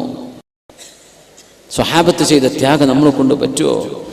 ഉഹദ് യുദ്ധം നടക്കുമ്പോൾ മഹാനായ അംർ ഇബ്നു ജമൂഹ റളിയല്ലാഹു അൻഹു യുദ്ധത്തിന് പോയി ഷഹീദായി മുടന്തങ്കാലുകൊണ്ട് നബിയോട് പറയുമായിരുന്നു, നബിയേ വല്ലാഹി എനിക്ക് കൊതി തോന്നുന്നു നബിയേ, അൻ അദ്ഖുലൽ ജന്ന, എനിക്ക് സ്വർഗ്ഗത്തിൽ കടക്കണം, ബിഅർജതി ഹാദി, എന്റെ കാലിലെ ഈ മുടന്തുകൊണ്ട് സ്വർഗ്ഗത്തിൽ കടക്കണം നബിയേ. നബി തങ്ങൾ പറഞ്ഞിട്ടുണ്ട്, ഷഹീദായതിന്റെ ശേഷം അംർ ഇബ്നുൽ ജമൂഹ് എന്നവർ മുടന്തങ്കാല് കൊണ്ട് സ്വർഗ്ഗത്തിൽ കയറി പോകുന്നത് ഞാൻ കണ്ടു എന്ന് റസൂലുള്ളാഹി സ്വല്ലല്ലാഹു അലൈഹി വസല്ലം. യുദ്ധത്തിൽ പോയി ഷഹീദായി. ഉഹദിലെ ഷഹീദാണ് അംർ ഇബ്നുൽ ജമൂഹ് റളിയല്ലാഹു തആല അൻഹു. ഉഹദ് യുദ്ധത്തിന്റെ പ്രത്യേകത, ഒരു ഖബറിൽ ഒന്നിലേറെ സ്വഹാബിമാരെ മറവ് ചെയ്തിട്ടുണ്ട്. ഉഹദിന്റെ താഴ്വര കണ്ടിട്ടില്ലേ, ജബൽ ഉഹദ്. അതിന്റെ താഴ്വരയിൽ ഹംസ റളിയല്ലാഹു അൻഹു കിടക്കുന്ന ഒരു വലിയൊരു ഹായിത്ത് ഉണ്ട്. ഇപ്പോൾ ഒരു കെട്ടിന്റെ ഒരു ബൗണ്ടറി, അതിൽ ഹംസ റളിയല്ലാഹു അൻഹു മറ്റ് പ്രമുഖരായ സ്വഹാബിമാരുണ്ട് അവിടെ. നമ്മൾ പറയും അവിടുത്തെ ഖബർ ഇപ്പൊ എന്തേ പൊന്തിക്കാഞ്ഞത്? സ്വഹാബത്തിന്റെ ഖബർ, അതല്ലെങ്കിൽ ജന്നത്തുൽ ബഖീഇലേത് ജന്നത്തുൽ മുഅല്ല, അവിടെ കിടക്കുന്നത് മുഴുവൻ VIP-കളല്ലേ? എല്ലാരും VIP-കളല്ല. ആരുടെ പൊന്തിക്കുക? സ്വഹാബത്തിന്റെ കാലത്ത് എല്ലാരും. നമ്മുടെ ഉലമാ അള്ളാഹുവിന്റെ മഹത്തുക്കളായ ആളുകളെ അറിയപ്പെടണം. അത് സാധാരണക്കാരെ പോലെ ആയിപ്പോകരുത്. അതിനെ അടയാളപ്പെടുത്താൻ അത് ഉയർത്തി വെക്കാൻ പറഞ്ഞത്. അത് വേണ്ടെന്ന് പറഞ്ഞ ഹദീസുകൾ മുഴുവനും പഠിച്ച ഉലമാ അള്ളാഹുവിന്റെ മഹത്തുക്കളായ ആളുകളെ അറിയപ്പെടണം. അവരുടെ സിയാറത്ത് കൊണ്ട് മൻഫഅത്ത് വേണം. സ്വഹാബത്തിനോട് എന്തുകൊണ്ട് ചെയ്തിട്ട്? എല്ലാവരും VIP-കളല്ലേ? ആരുടെ ബുക്ക് എല്ലാവരും. അതുകൊണ്ട് ജന്നത്തുൽ ബഖീഉം ജന്നത്തുൽ മുഅല്ല ഒക്കെ അങ്ങനെ കിടക്കുന്നത്. അവരിൽ VVIP അഷ്റഫുൽ ഖൽഖ് റസൂലുള്ളാഹി സ്വല്ലല്ലാഹു അലൈഹി വസല്ലം അവിടുത്തെ സ്വഹാബയിൽ. ഒരു ഖബറിൽ രണ്ട് സ്വഹാബിമാരെ കടത്തിയിട്ടുണ്ട്. ജാബിർ ഇബ്നു അബ്ദുല്ലാഹി റളിയല്ലാഹു അൻഹു പറയാണ്, എന്റെ വാപ്പ അബ്ദുല്ലാഹി ഇബ്നു അംർ ഇബ്നുൽ ആസ് റളിയല്ലാഹു അൻഹു ഷഹീദായത് ഉഹദിലാണ്. എന്റെ വാപ്പയെയും അംർ ഇബ്നുൽ ജമൂഹ് എന്നവരെയും ഒരു ഖബറിലാണ് മറവ് ചെയ്തത്. അന്ന് ജാബിർ തങ്ങൾക്ക് വയസ്സ് 18 17 വയസ്സാണ്. വാപ്പാനെ മറവ് ചെയ്ത് കണ്ടു. വാപ്പയെ താഴെ കിടത്തി, നേരെ മേലെയാ കിടത്തിയത് അംർ ഇബ്നുൽ ജമൂഹ് റളിയല്ലാഹു അൻഹുവിനെ. ബഹുമാനപ്പെട്ടവര് മരിക്കുമ്പോ കൈ ഇങ്ങനെ നെറ്റിയിൽ പിടിച്ചിട്ടാണ് മരിച്ചത്. ആര്? ഷഹീദായത് അംർ ഇബ്നുൽ ജമൂഹ് റളിയല്ലാഹു അൻഹു. നെറ്റിയിൽ ഒരു അമ്പ് തറച്ചപ്പോ ആ അമ്പ് പിടിച്ചു വലിച്ചെറിഞ്ഞപ്പോ ശക്തമായ ചോര വന്നപ്പോ കൈ കൊണ്ട് ഇങ്ങനെ രക്തം ഇങ്ങനെ അടച്ചു പിടിച്ച് കിടന്നതാ. ആ കിടപ്പിൽ ഷഹീദായി അംർ ഇബ്നുൽ ജമൂഹ് റളിയല്ലാഹു അൻഹു. നമ്മുടെ ഉലമാ ഒക്കെ കിതാബുകളിൽ രേഖപ്പെടുത്തിയ പ്രബലമായ അർത്ഥശങ്ക കിടമില്ലാത്ത സംഭവമാണ്. നമ്മൾ അങ്ങനത്തെ ഒന്നല്ല വിളിച്ചു പറയുന്നത്. ആധികാരികമായ ഒരു സദസ്സാണ്. ഒരു മൈക്കിന് മുമ്പെന്ന് ഞാൻ പറയാണ്. ഇത് നമ്മൾ ആധികാരികമായി ഇവിടെ പറയാൻ പറ്റൂ. അതുകൊണ്ട് മുഅ്മിനെ ഒരു സംശയം വേണ്ടാത്ത സംഭവമാണിത്. സ്വഹാബിയല്ലേ, നെറ്റിയിൽ കൈവച്ചുകൊണ്ടാ കിടന്നത്. പക്ഷേ യുദ്ധമൊക്കെ കഴിഞ്ഞ് നോക്കുമ്പോൾ മറവ് ചെയ്യാൻ കൊണ്ടുവരുമ്പോ കൈ നിർത്തിയിട്ട് നിവരുന്നില്ല. മരിച്ചു കിടക്കുന്ന മയ്യത്തിന്റെ മിഫ്സലുകൾ നേരെയാക്കി കൊടുക്കണ്ടേ, കണ്ണ് ചിമ്മി കൊടുക്കണം. എന്റെ അങ്ങനെ അങ്ങ് മരിച്ച് ശരീരം ഫ്രീസായി പോയാൽ പിന്നെ നിർത്തിയ നീരൂല. അംർ ഇബ്നു ജമൂഹയുടെ കൈ അങ്ങനെ കഫൻ ചെയ്ത് മറവ് ചെയ്ത സ്വഹാബിയാണ്. മറവ് ചെയ്യപ്പെട്ട സ്വഹാബി അംർ ഇബ്നു ജമൂഹ് റളിയല്ലാഹു. അപ്പൊ മേലെ അവരെ കടത്തിയത് കൈ ഇങ്ങനെ കടന്നത് നെറ്റിയിൽ, മറ്റേത് ശരിയാ ഒരു കൈ ഇങ്ങനെയായിരുന്നു. ഇതേ ജാബിർ റളിയല്ലാഹു അൻഹു 58 വയസ്സുള്ളപ്പോ 40 വർഷങ്ങൾക്ക് ശേഷമുള്ള സംഭവം. ജാബിർ ഇബ്നു അബ്ദുല്ലാഹി റളിയല്ലാഹു അൻഹു റിവായത്ത് ചെയ്യുന്ന സ്വഹീഹായ ഹദീസ്. ഉഹദ് മലയിൽ ശക്തമായ മഴ പെയ്തപ്പോ, മഴവെള്ളപ്പാച്ചിൽ വന്നപ്പോ മലയിൽ നിന്ന് വെള്ളം കുത്തിയൊലിച്ചു. ഉഹദ് മലയിൽ നിന്ന് ആ വെള്ളം ഒഴുകി വന്നത് മഹാന്മാരായ സ്വഹാബിമാർ ഉഹദിലെ ശുഹദാക്കൾ കിടന്ന ഖബറിന്റെ മുകളിലൂടെയാണ്. വെള്ളം കൊണ്ട് ഒലിച്ചപ്പോ ഒരുപാട് ഖബറിന്റെ മേലത്തെ മണ്ണങ്ങ് നീങ്ങിപ്പോയി. ഒരുപാട് ഖബർ പുറത്തായി. നോക്കുമ്പോൾ അവരൊക്കെ അതേപോലെ കിടക്കുന്നുണ്ടെന്ന്. അതാ ഏറ്റവും വലിയ അത്ഭുതം. എല്ലാവരെയും എടുത്തു. സുബ്ഹാനല്ലാഹ്, എല്ലാവരും എടുത്തു, കൊണ്ടുവന്നു. രണ്ടാമത് കഫൻ ചെയ്യാൻ കൊണ്ടുവരിക. അങ്ങനെ ഖബർ തുറന്നതിലുണ്ട് എന്റെ ഉപ്പ അബ്ദുല്ലാഹി ഇബ്നു അംർ ഇബ്നുൽ ആസിന്റെ ഖബറും റളിയല്ലാഹു അൻഹു. അംർ ഇബ്നുൽ ജമൂഹ് എന്നവരും കിടന്ന ആ ഖബറും പുറത്തായിട്ടുണ്ട്. അംർ ഇബ്നുൽ ജമൂഹ് എന്നവരെയും എന്റെ വാപ്പയെയും രണ്ടാമതൊന്ന് കഫൻ ചെയ്യാൻ ഞങ്ങൾ കൊണ്ടുവന്ന് കിടത്തി. കൈ ഇങ്ങനെ ഒരു കുഴപ്പം. 40 കൊല്ലം കഴിഞ്ഞിട്ട് 40 വർഷം കഴിഞ്ഞ് സ്വഹാബിമാരുടെ ശരീരത്തിന് ഒരു കുഴപ്പവും സംഭവിച്ചിട്ടില്ല. എന്താ മുഅ്മിനെ, എന്താണിത്? ഭൗതിക നിയമങ്ങൾ അല്ലാഹു പൊളിച്ചെഴുതുക. മണ്ണിൽ വെച്ച അലിയണം, ചിലത് അല്ലാഹു തൊടാൻ സമ്മതിക്കൂല. ചില മണ്ണുകളോട് പറയും തൊടണ്ട, അവിടെ കടന്നോട്ടെ. രണ്ടായത്തിലാ ഖുർആൻ പറഞ്ഞത്, ലാ തഹ്സബന്നല്ലദീന ഖുതിലൂ ഫീ സബീലില്ലാഹി അംവാതാ ബൽ അഹ്യാഉൻ ഇൻദ റബ്ബിഹിം യുർസഖൂൻ. അല്ലാഹുവിന്റെ മാർഗത്തിൽ ഷഹീദായി പോയ ആളുകൾ അങ്ങനെയാണ്. അവർ മരിച്ചവരാണെന്ന് വിചാരിക്കല്ല, ജീവിച്ചിരിപ്പുണ്ട്. ഹയാത്തൻ തലീഖു ബിഹിം, അവരവരോട് യോജിച്ച ഒരു ഹയാത്ത് അല്ലാഹു അവർക്ക് കൊടുക്കുന്നുണ്ടെന്നേ മനസ്സിലാക്കാൻ പറ്റൂ. അവർ ചോറയ്ക്കുന്നുണ്ട്, വെള്ളം കുടിക്കുന്നുണ്ടെന്നല്ല പറഞ്ഞതിന്റെ അർത്ഥം. അവർക്ക് ജീവനുണ്ട്. സ്വഹാബിമാൽ കാണിച്ചു തരാം അല്ലാഹു തആല. റൂഹിന്റെ ഇടപെടൽ നോക്കണം. അംർ ബിൻ ജമൂഹ് തങ്ങളെ രണ്ടാമത് മറവ് ചെയ്യാൻ കൊണ്ടുവന്നപ്പോഴും കൈ നെറ്റിയിലാണ്. ആ കൈയൊന്ന് നിവർത്താൻ ഞാനൊന്ന് ശ്രമിച്ചു നോക്കി. 40 കൊല്ലങ്ങൾക്ക് മുമ്പ് നിവരാത്ത കൈ ഞാനൊന്ന് പിടിച്ചു വലിച്ചു നോക്കിയപ്പോൾ കൈ ഇങ്ങോട്ട് വന്നു. പക്ഷേ മുറിവിൽ നിന്ന് രക്തം പൊടിഞ്ഞത് ഞങ്ങൾ മുഴുവനും കണ്ടുവന്ന് ജാബിർ ബിൻ അബ്ദുല്ലാഹി റളിയല്ലാഹു അൻഹു 40 കൊല്ലം കഴിഞ്ഞിട്ട് ഒരു സ്വഹാബിയുടെ മയ്യത്താണിത്. അവിടെ തന്നെ വെച്ചു കൈ, ചോര വന്നു നെറ്റിയെന്ന്. ഇതൊന്നും ഭൗതിക സയൻസിന് വ്യാഖ്യാനിക്കാൻ പറ്റൂല. ആലമിൽ ബർസഖിൽ അത്ഭുതങ്ങളാ. ചിലതൊക്കെ അല്ലാഹു കാണിച്ചു തരും. ലോകത്ത് നൽകുന്ന മുഴുവൻ നമുക്ക് കാണിച്ചു തരാൻ പറ്റുമോ? മുഅ്മിനീങ്ങൾക്ക് സാമ്പിൾ മതി. യുക്തിവാദിക്ക് ഞാൻ 1000 പറഞ്ഞു കൊടുത്താലും തിരിയൂല. അള്ളാഹു നമുക്കൊക്കെ ഹിദായത്ത് നിലർത്തി തരുമാറാകട്ടെ. അങ്ങനെ മറവ് ചെയ്തു രണ്ടാമത് ജാബിർ റളിയല്ലാഹു അൻഹുവിന്റെ വാപ്പയെ അംർ ബിൻ ജമൂഹ് തങ്ങൾ. 40 കൊല്ലങ്ങൾക്ക് ശേഷം മഹാനായ മുആവിയ റളിയല്ലാഹു അൻഹു ഖിലാഫത്ത് റാഷിദക്ക് ശേഷം ഭരിച്ച മഹാനല്ലേ എന്ന് പറഞ്ഞാൽ അഷ്റഫുൽ ഖൽഖ് സ്വല്ലല്ലാഹു അലൈഹി വസല്ലം തങ്ങളുടെ വഫാത്തിന് ശേഷം 50 വർഷങ്ങൾക്ക് ശേഷം ഭരണം നടത്തുന്ന 45 വർഷങ്ങൾക്ക് ശേഷം 40 വർഷങ്ങൾക്ക് ശേഷം ഇസ്ലാമിക ലോകത്ത് ഭരണം നടത്തിയ അമീർ മഹാനായ മുആവിയത്ത് ബിൻ അബീ സുഫിയാൻ റളിയല്ലാഹു അൻഹുമാ. അവര് മദീനയിലേക്ക് ഒരു കനാലിന്റെ പ്രൊജക്ട് ഉണ്ടാക്കിയിരുന്നു. മദീനത്തേക്ക് ഇറിഗേഷൻ, വെള്ളം കൊണ്ടുപോകാൻ ഒരു കനാൽ കീറാൻ വേണ്ടി പറഞ്ഞിരുന്നു. ആ കനാൽ കീറുമ്പോ ശുഹദാഇന്റെ ഖബറൊക്കെ കിടക്കുന്ന ഭാഗത്തിന്റെ അരികിലൂടെയാണ് കനാൽ കീറിപ്പോയത്. കീറി നോക്കുമ്പോ കനാലിൽ ചോര കാണുന്നു. സ്വഹാബത്ത് പണിക്ക്, താബിഈങ്ങൾ ജീവിച്ചിരിക്കുന്ന കാല, സ്വഹാബികളുള്ള കാലമാണ്. പണിയൊക്കെ നിർത്തിവെച്ചു. ഖബർ മണ്ണെന്ന് ചോര. നമുക്കൊക്കെ എത്ര അനുഭവങ്ങൾ ഉണ്ടാവും നമ്മുടെ നാടുകളിൽ. സുബ്ഹാനല്ലാഹ്, ഇതൊക്കെ നമ്മളെ നാട്ടിലില്ലേ? നമ്മുടെ മഹാന്മാരായ ഔലിയാക്കന്മാരും സ്വാലിഹീങ്ങളും മഖാമുകളൊക്കെ നാട്ടിൽ ഉണ്ടായതൊക്കെ അങ്ങനെയല്ലേ? അറിയപ്പെടാതിരുന്ന ആളുകൾ മണ്ണ് കുഴിക്കുമ്പോഴാണ് കാണുക. അള്ളാഹു അറിയിച്ചു കൊടുക്കാൻ അടയാളങ്ങൾ വെച്ചു കൊടുക്കല്ലേ? നിങ്ങൾക്ക് എത്ര അനുഭവങ്ങൾ ഉണ്ടാകും? ആ മണ്ണിൽ നിന്ന് ചാലുന്ന ചോര വന്നപ്പോൾ നിർത്തിവെച്ചു. മഹാനായ സുഫിയാനി സൗരി റളിയല്ലാഹു അൻഹു ഹദീസ് പണ്ഡിതനാണ്. ബഹുമാനപ്പെട്ടവർ ജീവിച്ചിരിക്കുന്ന കാലമാണ്. ഇവരെ കൊണ്ടുവന്നു നോക്കാൻ വേണ്ടി പറഞ്ഞു. അവരിറങ്ങിയിട്ട് മണ്ണ് നീക്കി നോക്കുമ്പോ ഫഇദാ ഹുവ ഖദമു ഹംസ റളിയല്ലാഹു തആല അൻ. ഹംസ റളിയല്ലാഹു അൻഹുവിന്റെ കാലിൽ ഈ മണ്ണ് വെട്ടിയപ്പോൾ ഒരാളിന്റെ മൺവെട്ടി തട്ടിയിട്ട് ചോര വന്നതാ. അല്ലാഹു കാണിച്ചു കൊടുക്കായിരുന്നില്ലേ? ഇത് 50 കൊല്ലങ്ങൾക്ക് ശേഷം സയ്യിദു ശുഹദാ വബിഹംസതൽ കറാരി അമ്മിൽ മുസ്തഫ അസദിൽ ഇലാഹി വസയ്യിദി ശുഹദാഇ. അല്ലാഹു കാണിച്ചു തന്നിട്ടുണ്ട്. അവിടെ ഒരു ജീവൻ, റൂഹിന്റെ സജീവമായ സാന്നിധ്യം ആ ഖബറിൽ ആ മയ്യത്തിന്റെ കൂടെ അല്ലാഹു കൊടുത്തിരിക്കുന്നു. എന്തിനേറെ പറയണം, പിൽക്കാലങ്ങളിൽ 4 നൂറ്റാണ്ടുകൾക്ക് ശേഷം അഷ്റഫുൽ ഖൽഖ് സ്വല്ലല്ലാഹു അലൈഹി വസല്ലം തങ്ങളുടെ പരിശുദ്ധമായ റൗളയുടെ ചരിത്രം പറയുന്ന കിതാബുകളൊക്കെ രേഖപ്പെടുത്തുന്നുണ്ട്. സഞ്ജൂഖി ഒരു ഭരണത്തിൽപ്പെട്ട ഒരു രാജാവ് ഭരണം നടത്തുന്ന കാലത്ത് മദീനത്തെ റൗള ഷരീഫിൽ ജൂതന്മാർ ഹബീബിന്റെ ശരീരം തുരന്നു കൊണ്ടുപോകാൻ ശ്രമം നടത്തിയിട്ടുണ്ടായിരുന്നു. ഹബീബിന്റെ ശരീരം സ്വല്ലല്ലാഹു അലൈഹി വസല്ലം തങ്ങളുടെ ഭൗതിക ശരീരം റൗള ഷരീഫിൽ നിന്ന് പുറത്തുനിന്ന് തുളച്ചിട്ട് 3 കറുത്ത വർഗക്കാരായ ആളുകൾ, അവർ അൾജീരിയക്കാരായിരുന്നു എന്നാണ് എന്റെ ചരിത്രത്തിൽ ഓർമ്മയുള്ളത്. അവര് വന്ന നല്ല മുത്തഖീങ്ങളായി വന്ന മനുഷ്യന്മാർ ഒരു ടെന്റ് കെട്ടി താമസിച്ചു മദീനയിൽ. എന്നിട്ട് മദീനത്തെ റൗള ഷരീഫിന്റെ അരികത്തിൽ നിന്ന് തുളക്കുകയാണ്. എങ്ങോട്ട്? റൗള ഷരീഫിലേക്ക് ഗുഹ ഉണ്ടാക്കുക. എന്തിന്? അഷ്റഫുൽ ഖൽഖിന്റെ പരിശുദ്ധമായ ശരീരം അവിടെ ഉണ്ടോ എന്ന് നോക്കാൻ, അത് എടുത്തു കൊണ്ടുപോകാൻ. പരിശുദ്ധ ഹബീബിന്റെ റൗദയിൽ മോഷണത്തിൽ രണ്ട് പ്രാവശ്യത്തിലേറെ ശ്രമങ്ങൾ നടന്നിട്ടുണ്ട്. ഒന്ന് ഉമർ ബിൻ അബ്ദുൽ അസീസ് റളിയല്ലാഹുവിന്റെ കാലത്തുണ്ടായിട്ടുണ്ട്.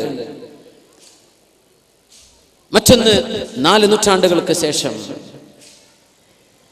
ഹബീബ് സ്വപ്നത്തിൽ അറിയിച്ചു കൊടുക്കുക രാജാവിന്, എന്റെ പള്ളിയിലേക്ക് വന്നു പോകുന്ന ആൾ നോക്കണം, അവൻ എന്റെ ഖബർ തുറക്കാൻ വരുന്ന ആളെ പിടികിട്ടുന്നില്ല. രാജാവ്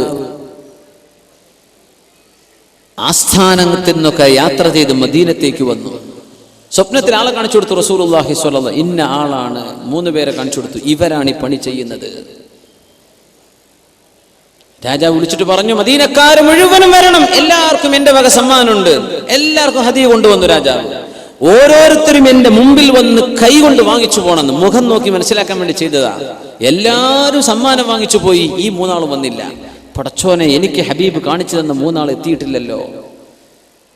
അപ്പോ ആളയച്ചു, ഇനി മദീനത്തെ ആരെങ്കിലും വരാനുണ്ടോ? പറഞ്ഞ കുറച്ച് രോഗികളുണ്ട്, കുറച്ച് പ്രയാസം, അവരൊക്കെ കൊണ്ടുവരിന്ന് പറഞ്ഞു. എല്ലാരും കൊണ്ടുവന്നു. അവരൊക്കെ ഹദിയ വാങ്ങി. ഇനി ആരെങ്കിലും ബാക്കിയുണ്ടോ? ഇനി ആരും ബാക്കിയുണ്ടെന്ന് തോന്നുന്നില്ല. ഉണ്ട്, ഇവിടെ ഇനിയും ഇവിടെ വരാൻ ആളുകൾ ബാക്കിയുണ്ട്. സുബ്ഹാനല്ലാഹ്. ആളയച്ചു, പോലീസുകാരോട് പരിശോധിക്കാൻ വേണ്ടി പറഞ്ഞു. 3 ആളെ കിട്ടി. രാജാവ് 3 ആളുകളുണ്ട്, അവരോട് വരാൻ പറഞ്ഞിട്ട് അവർ പറയുന്നു, ഞങ്ങൾക്ക് രാജാവിന്റെ ഹദിയൊന്നും ആവശ്യമില്ല, ഞങ്ങൾ ഇബാദത്ത് ചെയ്ത് കൂടാൻ വേണ്ടി വന്നവരാ, ഞങ്ങൾ വരുന്നില്ല എന്നാ പറഞ്ഞു. ആബിദീങ്ങൾ ഇങ്ങോട്ട് കൊണ്ടുവരാൻ വേണ്ടി പറ, ഇങ്ങോട്ട് വരാൻ വേണ്ടി പറ. 3 പേരെയും കൊണ്ടുവന്നു. മുഖത്തേക്ക് നോക്കുമ്പോൾ 3 പേരും അഷ്റഫുൽ ഖൽഖ് സ്വല്ലല്ലാഹു അലൈഹി വസല്ലം കാണിച്ചു കൊടുത്ത മുഖസാദൃശ്യമുള്ളവർ. നിഷേധിച്ചവര്, ഞങ്ങൾ ഇത് ചെയ്തിട്ടില്ല. രാജാവ് വീണ്ടും ചോദിച്ചു, അവർ സമ്മതിച്ചു, ഞങ്ങൾ ഈ പണി ചെയ്യായിരുന്നു. ആരിടപെട്ട് കൊടുക്കുക? റസൂലുള്ളാഹി സ്വല്ലല്ലാഹു അലൈഹി വസല്ലം. ഉമർ ബിൻ അബ്ദുൽ അസീസ് റളിയല്ലാഹു അൻഹുവിന്റെ കാലത്ത് സംഭവിച്ചിട്ടുണ്ടത്. അന്നൊരു ജൂതൻ മുസല്ല വന്ന് വിരിച്ചിട്ട് അവിടെ ഇങ്ങനെ മാന്തിയെടുക്കാൻ വേണ്ടി രാത്രി മണൽ ചാക്ക് കൊണ്ടുപോകും. രാവിലെ വന്ന ആദ്യം അദ്ദേഹം മുസല്ല വിരിച്ച് അവിടെ ഇരിക്കും. അങ്ങനെ ഒരു ചതിപ്രയോഗം നടന്നപ്പോൾ ഉമർ ബിൻ അബ്ദുൽ അസീസ് റളിയല്ലാഹു അൻഹുവിന് സ്വപ്ന ദർശനം കൊടുത്തു റസൂലുള്ളാഹി സ്വല്ലല്ലാഹു അലൈഹി വസല്ലം. ഇന്ന് റൗള ഷരീഫിന് കാണുന്ന കെട്ട്, റൗളയുടെ ഇന്നത്തെ കെട്ടിടം ഉണ്ടാകുന്നത്, അതിന്റെ തുടക്കം ഉമർ ബിൻ അബ്ദുൽ അസീസ് റളിയല്ലാഹു അൻഹുവിന്റെ കാലത്താണ്. അന്ന് മദീനത്തെ പള്ളിന്റെ ഉള്ളിൽ വന്നിട്ട ഒരു ജൂതന്മാർക്കറിയാം അംബിയാഇന്റെ തടി അല്ലാഹു തആല മണ്ണിന് തിന്നാൻ കൊടുക്കൂല. നമുക്കല്ലേ ഇത് വിശ്വാസമില്ലാത്ത നമ്മൾ ചില ആളുകൾക്ക്? ജൂതന്മാർക്കറിയാം. വർഷങ്ങളായി വഫാത്തായ അഷ്റഫുൽ ഖൽഖ് തങ്ങളുടെ ശരീരം മണ്ണ് തൊടില്ലെന്ന് ജൂതന്മാർക്കറിയാം. ഇത് ഇവിടുന്ന് കൊണ്ടുപോയാൽ മുസ്ലിം ലോകത്തിന് അള്ളാഹു പരാജയം വരുത്തുമെന്ന് അവർ വിചാരിച്ചിരിക്കണം. കൊണ്ടുപോകാൻ വേണ്ടി വന്നതാ. സ്വപ്ന ദർശനം കൊടുത്തു, പിടിക്കണം അയാളെ. നോക്കുമ്പോൾ നല്ല തലപ്പാവ് വെച്ച് തന്ന മുസ്ലിമാണെന്ന് അഭിനയിച്ചു വന്നിരുന്ന ആളാ. സുബ്ഹാനല്ലാഹ്. പിടിച്ചു, അയാളെ ശിക്ഷിച്ചു മാതൃകാപരമായി. എന്നിട്ട് റൗളയുടെ ചുറ്റും കിടങ്ങ് കുഴിക്കാൻ വേണ്ടി, ആ കിടങ്ങ് കുഴിച്ചതിൽ നേരത്തെ ഉഹദിൽ നടന്ന പോലെ ആ കിടങ്ങ് തറ കീറുന്ന സമയത്ത് തറയിൽ ചോര കണ്ടു. 100 സ്വഹാബിമാരെന്ന് ജീവിച്ചിരിപ്പുണ്ടെന്ന അത്ഭുതം. സുബ്ഹാനല്ലാഹ്. ആ ചോര കണ്ടു. ആ രക്തം കണ്ടപ്പോ പണി നിർത്തിവെച്ചു. ഉലമ അവിടെ വന്ന് പരിശോധിച്ചു നോക്കി. കാലിങ്ങനെ മണ്ണ് നീക്കുമ്പോൾ ഫഇദാ ഹുവ ഖദമു ഉമർ ഇബ്നുൽ ഖത്താബ് റളിയല്ലാഹു അൻഹുവിന്റെ കാലായിരുന്നു. കട്ട് ചെയ്തപ്പോ കാലിന് മൺവെട്ടി തട്ടിയതാണ്. ലോകപ്രസിദ്ധമായ അനുഭവങ്ങളല്ലേ ഇതൊക്കെ. അല്ലാഹു സുബ്ഹാനഹു വ തആല ഈ റൂഹിനെ ഈ രീതിയിൽ മനുഷ്യ ശരീരത്തിൽ അല്ലാഹുവിന് ഇഷ്ടപ്പെട്ട ആളുകളിൽ അത്ഭുതം കാണിച്ചു കൊടുക്കത്തക്ക രീതിയിൽ അല്ലാഹു നിലനിർത്തുന്നുണ്ട്. ഖുലിർ റൂഹു മിൻ അംരി റബ്ബി, ഇതെന്റെ എന്റേതാണ്, എന്റെ പ്രത്യേകമായ ഒരു സൃഷ്ടിയാണ്. അതിന്റെ കഴിവുകൾ ഭയങ്കരമാണ്. മരണത്തെ മുഖാമുഖം കാണുന്ന സമയത്ത് മനുഷ്യൻ റൂഹിനെ കണ്ടു തുടങ്ങുമെന്നാണ്. അതുവരെ കാണാത്ത മനുഷ്യൻ മരണമായി കഴിഞ്ഞാൽ റൂഹിനെ കണ്ടു തുടങ്ങും. സുബ്ഹാനല്ലാഹ്. അതുവരെ കണ്ടിട്ടില്ല റൂഹിനെ. എത്രയോ ആളുകൾക്ക് മരണത്തിന്റെ തൽക്കീൻ ചൊല്ലി കൊടുക്കുന്ന നേരത്ത് അവര് പറഞ്ഞിട്ടുണ്ട്, ആ മലക്കുകളെ വന്നിരിക്കിൻ, നിങ്ങൾ എവിടെ നിന്ന് വരെയാണ്? അവരോട് കുശലാന്വേഷണം നടത്തിയിട്ടുണ്ട്. നമ്മുടെ ഉലമ രേഖപ്പെടുത്തിയിരിക്കുക.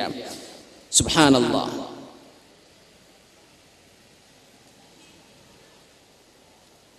ഉമർ ഇബ്നു അബ്ദുൽ അസീസ് റളിയല്ലാഹു തആല അൻഹു പറയാറുണ്ട്, ബഹുമാനപ്പെട്ടവർ വഫാത്താകാൻ പോകുന്ന സമയം ഇങ്ങനെ പറയാണ്, ഇവിടെ ഇരിക്കിൻ, ഇങ്ങോട്ട് ഇരുന്നേക്കിൻ. യുസബ്ബിതുല്ലാഹു അല്ലദീന ആമനൂ ബിൽ ഖൗലി الثാബിതി ഫിൽ ഹയാത്തി ദുനിയ വഫിൽ ആഖിറ. അല്ലാഹു മുഅ്മിനീങ്ങൾക്ക് കാലിടറാത്ത വിധം അല്ലാഹു തആല ഇൽഹാം ചെയ്തു കൊടുക്കുന്നു ഉത്തരങ്ങൾ. അല്ലാഹു മുഅ്മിനീങ്ങളെ ദുനിയാവിലും ആഖിറത്തിലും സഹായിക്കുന്നുണ്ട്. ഉമർ ഇബ്നു അബ്ദുൽ അസീസ് റളിയല്ലാഹു തആല അൻഹു വഫാത്ത് ആസന്നമായപ്പോൾ അവരുടെ ഒരു ഖുബ്ബയുടെ താഴെയാണ്. അവിടെ കൂടിയിരിക്കുന്ന ആളുകൾ യാത്ര പറയാൻ വന്നവരോട് പറഞ്ഞു, നിങ്ങളൊക്കെ ഒന്ന് പുറത്തേക്ക് കടക്കിൻ. എല്ലാവരും പുറത്തു കടന്നു. രോഗം ചികിത്സിക്കാൻ വന്ന ഒരു ഡോക്ടർ മാത്രം ഉമർ ഇബ്നു അബ്ദുൽ അസീസ് റളിയല്ലാഹു അൻഹുവിന്റെ അരികത്ത് ഇങ്ങനെ ഇരിക്കാൻ. രാജാവല്ലേ, ഭരണാധികാരിയാ, ഖലീഫയാണ്. ഞങ്ങളൊക്കെ പുറത്തുനിന്ന് ഇങ്ങനെ കാണാം. ബഹുമാനപ്പെട്ടവരുടെ കട്ടിൽ അവരും തൊട്ടരികത്ത് ഡോക്ടർ ഇരിക്കുന്നത് ഇങ്ങനെ ഓതുന്നുണ്ട്. എന്താ ഓതുന്നത്? സൂറത്തുൽ ഖസസിലെ 83-ാമത്തെ ആയത്ത് ഇങ്ങനെ ഓതുക ഉമർ ഇബ്നു അബ്ദുൽ അസീസ് റളിയല്ലാഹു അൻഹു. تلك الدار الآخرة نجعلها للذين لا يريدون علوا في الأرض ولا فسادا والعاقبة للمتقين. ഈ ആയത്തിനെ ഓതി. എന്താ ആയത്തിന്റെ അർത്ഥം? തിൽക്കദ്ദാറുൽ ആഖിറ, പരലോകം എന്ന നാളെയുടെ ജീവിതം, നജ്അലുഹാ, ആഖിറത്തിന്റെ വിജയം നാം നൽകുന്നത് ആർക്കാണ്?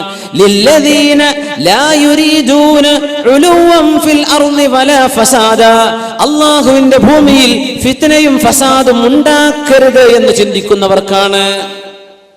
ഫിത്നയും ഫസാദ്, ഞങ്ങളെ കൊണ്ട് മദ്രസ ഊരിയേക്കാൻ പാടില്ല, ഞങ്ങളെ കൊണ്ടൊരു നാട്ടിൽ അടിപിടി ഉണ്ടാവരുത്, ഇങ്ങനെ ചിന്തിക്കുന്നവർക്കാണ് അല്ലാഹുവിന്റെ സ്വർഗം. ഉലുവൻ, ഞങ്ങൾ വലിയ ആളുകളാണെന്ന് ചിന്തിക്കാത്തവർക്ക്, ഞങ്ങൾ വലിയ ആളുകളാണെന്ന് ചിന്തിക്കാത്തവർക്ക്, ഭൂമിയിൽ ഫിത്ന ഉണ്ടാവരുത് എന്ന് കൊതിക്കുന്നവർക്ക്, അവർക്കാണ് തിൽക്കദ്ദാറുൽ ആഖിറ, അവർക്കാണ് പരലോകം. അല്ലാഹു നമുക്കൊക്കെ നൽകുമാറാകട്ടെ. മുഅ്മിനെ ഉറക്കാമീൻ പറയുന്ന അല്ലാഹു നമ്മയൊക്കെ സഹായിക്കട്ടെ. ഈ ആയത്ത് ഓതിയിട്ട് പറഞ്ഞു, മാ അൻതും ബിഇൻസിൻ വലാ ജാൻ, നിങ്ങൾ മനുഷ്യരല്ലല്ലോ, നിങ്ങൾ ജിന്നുകളല്ലല്ലോ. ആരാ പറയുന്നത്? ഉമർ ഇബ്നു അബ്ദുൽ അസീസ് റളിയല്ലാഹു അൻഹു. ഈ ആയത്താണ് ഓതി. വൽ ആഖിബതു ലിൽ മുത്തഖീൻ, അല്ലാഹുവിനെ ഭയപ്പെടുന്നവർക്കാണ് ആഖിബത്തുള്ളത്. എന്നിട്ട് പറയാണ്, നിങ്ങൾ മനുഷ്യരല്ലല്ലോ, നിങ്ങൾ ജിന്നുകളല്ലല്ലോ. എന്നാണ് പറഞ്ഞപ്പോൾ ഡോക്ടർ അങ്ങോട്ട് പുറത്തിറങ്ങിപ്പോയി. അവർക്ക് മനസ്സിലായി സംഗതി മറ്റാരൊക്കെ ഇവിടെ കണ്ടിട്ടുണ്ട്. ബഹുമാനപ്പെട്ടവരെ, പുറത്തു നിൽക്കുന്ന ഞങ്ങളോടൊക്കെ പറഞ്ഞു, നിങ്ങൾ ഇങ്ങോട്ട് വരിൻ എന്ന് വിളിച്ചു പറഞ്ഞു. ഞങ്ങളൊക്കെ അങ്ങോട്ട് ചെന്നു. അപ്പോഴേക്കും ഉമർ ഇബ്നു അബ്ദുൽ അസീസ് എന്നവർക്ക് മരണം സംഭവിച്ചിട്ടുണ്ട്. എങ്ങനെ? തൊട്ടരികത്ത് ഇങ്ങോട്ട് വരിൻ എന്ന് വിളിച്ചു പറഞ്ഞിട്ടേ ഉള്ളൂ. ചെന്ന് നോക്കുമ്പോഴേക്കും വഫാത്തായിട്ടുണ്ട്. അതിന് മുമ്പ് തൊട്ട് ഓതിയത് ഈ ആയത്ത്, നിങ്ങൾ മനുഷ്യരല്ലല്ലോ, ജിന്നുകളല്ലല്ലോ. ആരാ അവിടെ വന്നത്? അല്ലാഹുവിന്റെ മലക്കുകളാണ്. കണ്ണുകൊണ്ട് കാണുക. ദുനിയാവിൽ നിന്ന്, മനുഷ്യന്റെ ഭൗതിക ശരീരത്തിൽ നിന്ന് റൂഹ് ഇങ്ങനെ വേർപിരിയാൻ ഒരുങ്ങുമ്പോഴേക്കും ഭൂമിയിൽ ജീവിച്ചിരിക്കുക കണ്ണുകൊണ്ട് കാണാത്തത് അല്ലാഹു തആല മനുഷ്യന് കാണിച്ചു കൊടുക്കുന്നു. ഹദീസില്ലേ, അഷ്റഫുൽ ഖൽഖ് പറഞ്ഞില്ലേ, ഒരു മനുഷ്യൻ മരിച്ചാൽ കണ്ണിങ്ങനെ തുറന്നു നിൽക്കുന്നത് എന്താണ് നബിയെ എന്ന് ചോദിച്ചപ്പോഴാണ്, ഒരു മനുഷ്യൻ മരിച്ചാൽ ആത്മാവിനെ കൊണ്ടുപോകുന്നത് മനുഷ്യന്റെ കണ്ണ്, ആത്മാവ് പോകുന്നത് ഇങ്ങനെ നോക്കി നിന്നേക്കും. ചില ആളുകൾക്ക് അങ്ങനെ, എല്ലാവരും നോക്കുന്നല്ല അതിനർത്ഥം, ചില ആളുകൾ നോക്കി നിൽക്കും. താഴ്ത്തി കൊടുത്തേക്കണം. അഷ്റഫുൽ ഖൽഖ് റസൂലുള്ളാഹി സ്വല്ലല്ലാഹു അലൈഹി വസല്ലം ഭൂമിനെ പിരിയാനാവുന്നുള്ളൂ, അപ്പോഴേക്കും കാണുകയാണ്. അതുവരെ കാണാത്ത മലക്കുകളെ കാണുന്നുണ്ടല്ലോ. മഹാനായ ഖൈറുൻ നസ്സാജ് റഹിമഹുല്ലാഹ്, വളരെ പ്രസിദ്ധമായ ഒരു സംഭവമുണ്ട് അദ്ദേഹത്തിൻ്റെത്. മരണത്തിന്റെ നേരത്ത് അവര് പറയാൻ, ഇസ്ബിർ ആഫാകല്ലാഹ്, ഒന്ന് ക്ഷമിക്ക് സഹോദര, അല്ലാഹു നിങ്ങൾക്ക് ആഫിയത്ത് തരട്ടെ. മരിക്കാൻ പോകുമ്പോൾ പറയണം, ഇങ്ങനെ മുഅ്മിനീങ്ങൾ മരിക്കുക.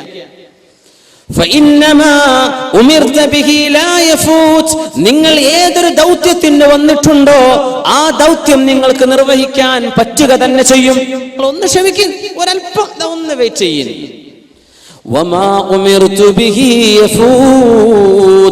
എന്നോട് കൽപ്പിക്കപ്പെട്ടത് ചെയ്യാൻ പറ്റാത്ത ചില അവസരം വരും. എന്താ അള്ളാഹു പറഞ്ഞു? നിസ്കരിക്കാൻ. ഇതൊന്നും എനിക്ക് പറ്റാത്ത അവസ്ഥ വരും. നിങ്ങൾ വന്ന് എന്റെ റൂഹിനെ പിടിക്കാനല്ലേ, അത് നിങ്ങൾക്ക് എന്തായാലും ചെയ്യാൻ പറ്റും. ഇസ്ബിർ, അറബികളൊക്കെ പറയല്ലേ സബർ, ഒന്നല്പം ക്ഷമിക്ക്. യാ അല്ലാഹ്, ഖൈറുൻ നസ്സാജ് മശ്ഹൂറായ ഉലമാഇന്റെ ലോകത്ത് മശ്ഹൂറായ സംഭവം പറഞ്ഞ വാക്കാണത്. ഒന്ന് ക്ഷമിക്ക്, നിങ്ങൾ വന്നത് എന്തായാലും നിങ്ങൾക്ക് ചെയ്തു പോകാൻ പറ്റും. എന്നോട് ചെയ്യാൻ പറഞ്ഞ് എപ്പോഴും പറ്റൂലല്ലോ, എനിക്ക് ചെയ്യാൻ പറ്റാത്ത അവസ്ഥ വരൂലേ, ഒന്ന് ക്ഷമിക്കിൻ.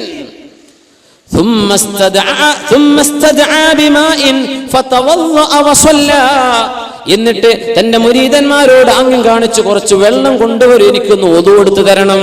ഒതു കൊടുത്തു. കിടന്ന കിടപ്പിൽ 2 റക്അത്ത് നിസ്കരിച്ചു. എന്നിട്ട് പറഞ്ഞു, നിങ്ങളോട് എന്താണോ പടച്ചോൻ ചെയ്യാൻ പറഞ്ഞത് നിങ്ങളത് ചെയ്തേക്കിനെന്ന് പറയുന്നത് കേട്ടു. നോക്കുമ്പോ മരിച്ചിട്ടുണ്ട്. ആരോടായി പറഞ്ഞത്? റൂഹിനെ പിടിക്കാൻ വരുന്ന മലക്കിനോട്. എന്റെ മുഅ്മിനേ, ഇത് റൂഹ് ശരീരത്തിന് പുറപ്പെടാനാകുമ്പോഴേക്കും അള്ളാഹു കാണിച്ചു കൊടുക്കുകയാണ്. പിന്നെ ഖബറിലെത്തുന്ന അവസ്ഥ എങ്ങനെ? അത് മുഅ്മിനീങ്ങളുടെ അനുഭവങ്ങളാണ്. ഇബ്നു അബി ദുനിയ തങ്ങൾ ഉമർ ഇബ്നു അബ്ദുൽ അസീസ് റളിയല്ലാഹു തആല അൻഹുവിന്റെ അനുഭവം പറയുന്ന ഭാഗത്ത് പറഞ്ഞു, ബഹുമാനപ്പെട്ടവർ മരിക്കുന്ന അന്നത്തെ ദിവസം പറഞ്ഞിട്ടുണ്ട്, അജ്ലിസൂനി, എന്നെ ഇരുത്തി തരൂ. അപ്പോൾ ഇരുത്തി കൊടുത്തു. അനല്ലദീ അമർതനി ഫഖസ്സറത്, പടച്ചവനെ നീ എന്നോട് ഒരുപാട് കൽപ്പിച്ചിരുന്നു പടച്ചവനെ പലതും ചെയ്യാൻ, ഞാനാണ് വീഴ്ച വരുത്തിയത്. അല്ലാഹ് വനഹൈതനി ഫഅസൈത്, നീ എന്നോട്